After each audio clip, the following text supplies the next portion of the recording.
BRS నేతల గందరగోళంతో మొత్తానికి రద్దయిన పరిస్థితి, వాయిదా వేసిన పరిస్థితి రేపటికి ఇదే విషయం పైన ఓవరాల్గా ప్రస్తుతం ప్రభుత్వం బీర్ల ఎలయ్య ప్రస్తుతం మనతో ఉన్నారు. తన మాటల్లో తెలుసుకునే ప్రయత్నం చేద్దాం.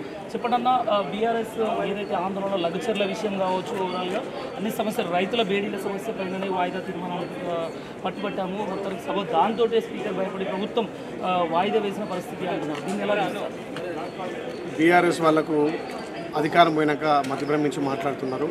గత 10 ఏళ్ళు అధికారం అనుభవించి అసెంబ్లీ అంటే అసెంబ్లీలో ఉన్నటువంటి బీఎస్సీ కమిటీ నిబంధనలు, నియమ నిబంధనలు తెలిసి కూడా బీఎస్సీ కమిటీ నియమ నిబంధనలను వాళ్ళు గతంలో ఏ రకంగా అయితే పాటించారో ఇప్పుడు కూడా బీఎస్సీ కమిటీలో అదే రకంగా అసెంబ్లీ ఎన్ని రోజులు జరగాలి, అసెంబ్లీలో మాట్లాడాల్సిన ఇష్యూల మీద ఇలా పూర్తిగా చర్చించడం, కానీ వాళ్ళు ఒక స్పీకర్ నిర్ణయాన్ని కూడా అవహేళన చేసే విధంగా బీఎస్సీ కమిటీని వాకౌట్ చేసి బయటకు వచ్చిందే కాకుండా ఏదైతే లఘుచర్ల విషయాన్ని పట్టుబట్టి ఇలా టూరిజం మీద చర్చ జరగాల్సిన సమయంలో వాళ్ళు లఘుచర్ల మీద పట్టుబట్టడం అది సమంజసం కాదు.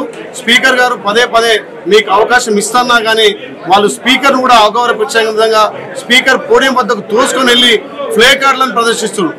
గతంలో వాళ్ళు ప్లే కార్డు పరిస్థితి వాళ్ళే చెప్పి కూడా ఇలా వాళ్ళే ప్లే కార్డులతోటి స్పీకర్ పోటీ వరకు వెళ్ళి ఇలా బైకట్ చేసే విధంగా, అంటే చర్చల మీద వాళ్ళకు దమ్ము ధైర్యం లేక ఏదైతే తెలంగాణలో ఉన్నటువంటి ఈ ప్రజా పరిపాలన వస్తున్నటువంటి ఆదరణ కానీ ప్రజాపాలన చేస్తున్నటువంటి ఇంప్లిమెంట్లో చూసి వాళ్ళు ఏం మాట్లాడారని ఇలా ఒక లఘుచర్లు పట్టిరు.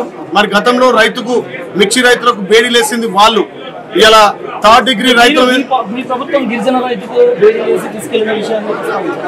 దాని మీద మా గౌరవ ముఖ్యమంత్రి మొదటగా స్పందించిండు.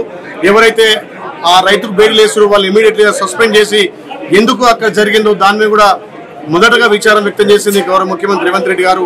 మాది రైతు ప్రభుత్వం, ఎక్కడ కూడా రైతులకు మేము బేడీలు వేయం, అది కూడా ఏ కోణం జరిగింది, మరి ప్రతిపక్షాల కుట్రనా అని దాన్ని కూడా క్షుణ్ణంగా దాన్ని పరిశీలించి దానికి తగు ఎవరైతే దానికి పాటుపడ్డారో వాళ్ళని కూడా అక్కడి నుంచి సస్పెండ్ చేయడం జరిగింది.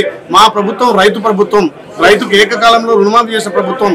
ఇలా తెలంగాణలో ఉన్నటువంటి సమస్యల మీద ఏదైతే విద్యార్థులకు ఇచ్చేటువంటి హాస్టల్ వసతులు కానీ డైట్ ఛార్జీలు, మెస్ ఛార్జీలు, కాస్మెటిక్ ఛార్జీలు వాటి విషయంలో చర్చకు సిద్ధమని చెప్పి మేము అన్ని విషయాలు ఒక్కొక్కటిగా రైతుల విషయంలో, విద్యార్థుల విషయంలో, నిరుద్యోగుల విషయం చర్చలు చెప్తుంటే వాటిలో పాల్గొనే దమ్ము ధైర్యం లేక ఇలా వాకౌట్ చేసి గౌరవ స్పీకర్ కూడా గౌరవ మర్యాదలు లేకుండా ఇలా వాళ్ళు హేళనగా ప్లే కార్డులు బట్టి స్పీకర్ పోడియం వద్దకు పోయి అక్కడ దూసుకపోవడం చాలా ఏహనీయం. వాళ్ళు చర్చల్లో పాల్గొనలేకనే, దమ్ము ధైర్యం లేకనే ఆ రకంగా చేస్తున్నారు. కాబట్టి ఇకనైనా రేపటి నుంచి జరిగే అసెంబ్లీ సమావేశాలకు మీ ప్రతిపక్ష హోదా నిర్వహించాలి.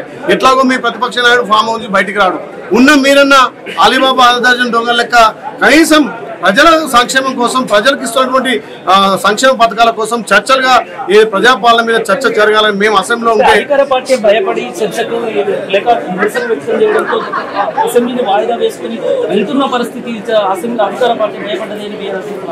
ఎక్కడ అధికార పార్టీ భయపడలేదు. 24 గంటలు చర్చకు మేము తావిస్తున్నాం. చర్చలు ఇలా ఏదైతే టూరిజం డిపార్ట్మెంట్ ఉన్నటువంటి చర్చ జరిగిన తర్వాత గౌరవ స్పీకర్ గారు సమయం ఇస్తున్న పట్టుబట్టి విరుద్ధంగా, అసెంబ్లీ నియమాలకు విరుద్ధంగా పోడియం వద్దకు దూసుకెళ్లి ఫ్లేకాలు ప్రదర్శించడం వాళ్ళు నైతికను కోల్పోతున్నారు. కాబట్టి దాన్ని చూసి, ఆ గొడవలు చూసి ఇలా అసెంబ్లీ నిజంగా కూడా యావత్ తెలంగాణ ప్రజలు ముక్కు మీద వేలేసుకుంటున్నారు. మీరు వివరించే తీరు ఇది కాదు. మీరు ప్రతిపక్ష హోదాలో మీరు ప్రతిదాన్ని లేవనెత్తి అడిగే ఆ దమ్ము, హక్కు మీకు ఉండాలి. కానీ ఆ దమ్ము ధైర్యం లేక ఇలా పారిపోయి వాకౌట్ చేసి ఇలా బీఎస్సీ కమిటీని వాకౌట్ చేసారు. అసెంబ్లీలో చర్చలు దిగమంటే, చర్చలు చేయమంటే అసెంబ్లీలో గొడవ దిగుతారు.